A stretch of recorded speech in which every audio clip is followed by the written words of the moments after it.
You're listening to TED Health. I'm Elise Hu.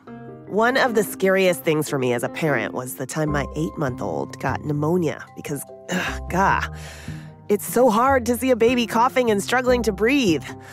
I wish I would have understood pneumonia better back then. In today's lesson from TED Ed, educators Gaus and Vanessa Ruiz shed light on this rather common respiratory illness and ways we can protect ourselves from the infection or fight it off. Every time you breathe in, air travels down the trachea through a series of channels called bronchi and finally reaches little clusters of air sacs called alveoli. There are some 600 million alveoli in the lungs, adding up to a surface area of roughly 75 square meters, the size of a tennis court. These tiny sacs, only 1 cell thick, facilitate a crucial exchange, allowing oxygen from the air we breathe into the bloodstream and clearing out carbon dioxide.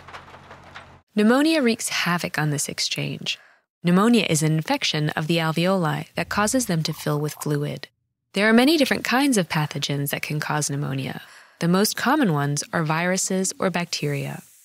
These microscopic invaders enter the body via droplets either in the air we breathe or when we touch our eyes, noses, or mouths after touching a contaminated surface. Then, they face the respiratory tract's first line of defense, the mucociliary escalator. The mucociliary escalator consists of mucus that traps invaders and tiny hairs called cilia that carry the mucus toward the mouth, where it can be coughed out. But some of these invaders may get past the mucociliary escalator into the lungs, where they meet the alveoli. Because alveoli serve as critical exchange points between the blood and air from the outside world, they have their own specialized types of white blood cells, or macrophages, which defend against foreign organisms by enveloping and eating them. When pathogens enter the lungs, the macrophages work to destroy them. The immune system releases additional white blood cells in the alveoli to help. As these immune cells fight the pathogens, they generate inflammation and fluid as a byproduct of the inflammation. When this fluid builds up, it makes gas exchange inside the alveoli much more difficult. As the level of carbon dioxide in the bloodstream begins to rise, the body breathes more quickly.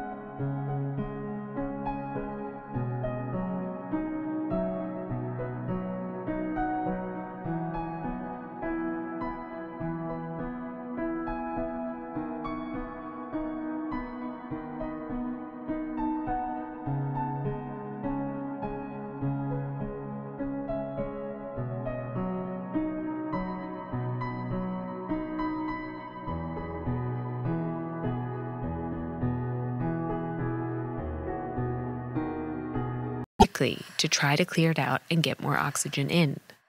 This rapid breathing is one of the most common symptoms of pneumonia. The body also tries to force the fluid out of the alveoli through coughing. Determining the cause of pneumonia can be difficult, but once it is established, doctors can prescribe antibiotics, which may include either antibacterial or antiviral treatments. Treatment with antibiotics helps the body get the infection under control. As the pathogen is cleared out, the body gradually expels or absorbs fluid and dead cells. The worst symptoms typically fade out in about a week, though full recovery may take as long as a month. Otherwise healthy adults can often manage pneumonia at home, but for some groups, pneumonia can be a lot more severe, requiring hospitalization and oxygen, artificial ventilation, or other supportive measures while the body fights the infection.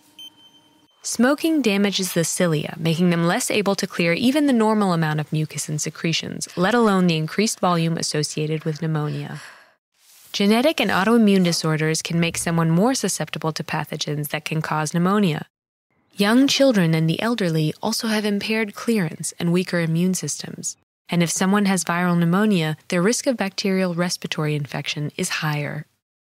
Many of the deaths from pneumonia are due to lack of access to healthcare. But sometimes, even with appropriate care, the body enters a sustained fight against the infection it can't maintain. activating inflammatory pathways throughout the body, not just in the lungs. This is actually a protective mechanism, but after too long in this state, organs start shutting down, causing shock and sometimes death. So how can we prevent pneumonia? Eating well and getting enough sleep and exercise helps your body fight off infections. Vaccines can protect against common pneumonia-causing pathogens, while washing your hands regularly helps prevent the spread of these pathogens and protect those most vulnerable to severe pneumonia.